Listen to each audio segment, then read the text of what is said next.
Hello, Zach Yelton here, Coastal Shores Landscaping. I'm standing here today in our maintenance yard. This is where we do our morning gear up process and deploy all of our trucks and trailers out. Many of you probably never have seen this before, so a little sneak peek today where we start and end our days. It is April, it's springtime. We're very happy about that. You're seeing the landscape start to wake up.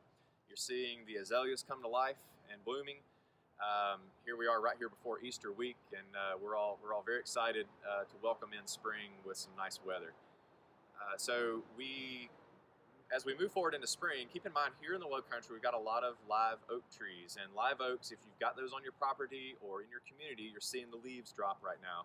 So they're making a pretty good mess on your property. Our maintenance teams are cleaning those leaves up, blowing them out of the bed areas, away from your foundations, mulching that kind of thing, and returning it to the earth. So that's a process that we're going through on the maintenance side of things as we come into spring here and get the landscapes woken up.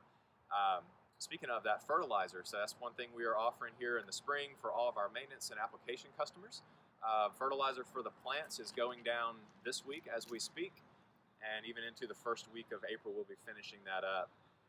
We're focusing on our perennials, our flowering plants, any small trees and shrubs that maybe are a little weak or off color, and especially the things that have taken a hit this winter. We are cutting those back now, fertilizing that stuff so they'll come back to life. Turf fertilizer goes down later in the month, so we get a lot of questions about turf fertilizer and the timing of that. You might be looking around and seeing your neighbors or other places or have fertilizer already down. And certainly that's going to wake up the landscape, wake up the grass a little bit. But we wait, and we wait for a good reason. If you've been with us for a while, you know about soil temperature. Soil temperature is very important as we talk about the landscapes and them waking up each spring. So that soil temperature is kind of like a catalyst, right? It helps the fertilizer be fully utilized and taken up by the grass and the plants. Turf grass, it will respond right now to fertilizer, but it will be more fully available if we wait later in the spring. So you'll see us wait till the end of April, typically, to put ours down. We want that soil temperature to be up around 75 degrees before we put that down, and you'll start to see the grass respond really well from that and be able to fully utilize that whole package of nutrients that we're offering there for you. If you've got a centipede lawn, if you've got a zoysia lawn, pay attention to this. You're going to see centipede lawns typically green up a little faster than the zoysia lawns. Okay, so Empire zoysia is a grass that is typically one of the last ones to fully green up. You'll start to see it wake up a little bit right now, especially in the hot, sunny areas of your lawn. But if you have a little more shade, or your lawn is on the north and east side of your home where it may not be getting a lot of sun, expect those areas to be a little delayed as they green up. So you may be looking down the street and see a centipede lawn in full green color right now, and the zoysia lawns are still a little lagging behind, and that's typical. It's completely normal. It's just the difference there in the two species of grass. So once we get toward the end of April, and certainly into May, you're really going to start seeing that grass catch up, though. If you've got any questions about your lawn or why it looks this way, or what's my lawn doing, please don't hesitate to reach out. We're happy to help walk you through that.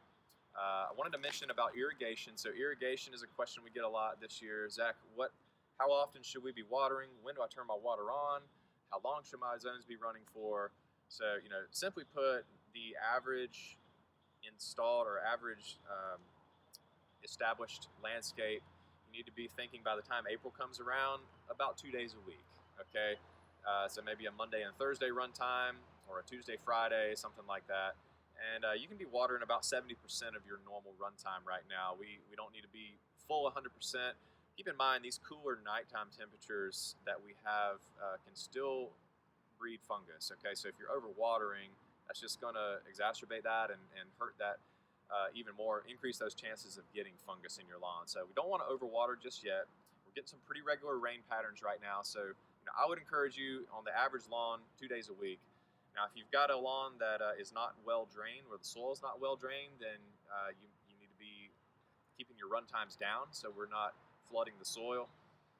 And then if you've got a new landscape, something that's been installed, sod or plants that have been installed within the last couple months, you might need to be looking at watering more frequently, and in some cases every day. If we've just installed your landscape within the last week or so, it's not uncommon to see a everyday watering time just to keep that top inch of soil wet for the grass or the plants to establish themselves. So there's no cut and dry one answer fits all. Every landscape is unique, and we're talking about living, breathing plants here that can be affected by a number of environmental reasons. So if you've got specific questions, please reach out to us. Our guys are happy to help you do that. Again, and we're so thankful for you. Happy spring as we come into Easter weekend here. I hope you all are enjoying some time together with your families or doing something that you enjoy, and enjoy this lovely weather.